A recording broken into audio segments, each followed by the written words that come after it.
France, Britain, Australia and other Commonwealth countries declared war on Germany after it invaded Poland on the 3rd of September 1939. Australian troops first began arriving in Palestine in January 1940 and began training to prepare for the long campaign they expected to fight in Western Europe.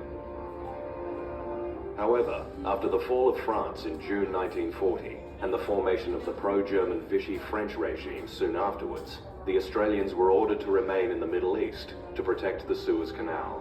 This key waterway connected Britain with its African, Asian and Australasian colonies. 3 Australian formations, the 6th, 7th and 9th Divisions, would see service in the Middle East. Troops of 6th Division were first to see action. Between January and February 1941, they won a succession of brilliant victories against the Italians in North Africa. But in April, 6th Division were transferred to Greece to help defend that country against an overwhelming German invasion. The 6th was badly mauled during a series of delaying actions.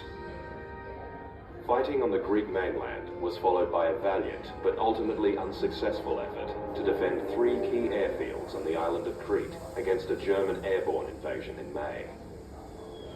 In the Greek and Crete campaigns, 1,300 Australians were killed or injured, and more than 4,000 were captured, along with thousands of British and New Zealand troops. Meanwhile, the German Africa Corps arrived in the Libyan capital of Tripoli in February 1941, marking a renewed offensive by the Axis in North Africa. A small force, including 9th Division, 1 brigade of 7th Division, plus British and Indian troops, was ordered to hold the strategically vital fortress of Tobruk. Between April and December, the garrison kept Commonwealth hopes for victory in Africa alive.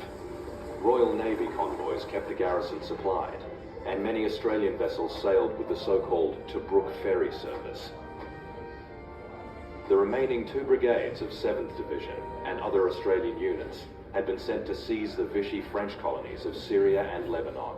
In June and July 1941, Australian troops advanced in parallel columns along the coast and through the Bekaa Valley, where they encountered unexpectedly fierce resistance.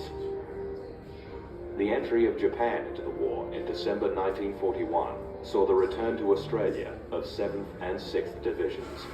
However, 9th Division, the heroes of Tobruk, still had one last role to play in the war against Germany and Italy. These men took up positions at El Alamein alongside other Commonwealth and Allied troops. The 3 epic battles fought there decided the fate of the war in Africa. El Alamein was to be the AIF's swan song in the war against the European Axis, and in January 1943, the men of 9th Division headed home to Australia on troop ships to face the forces of Japan.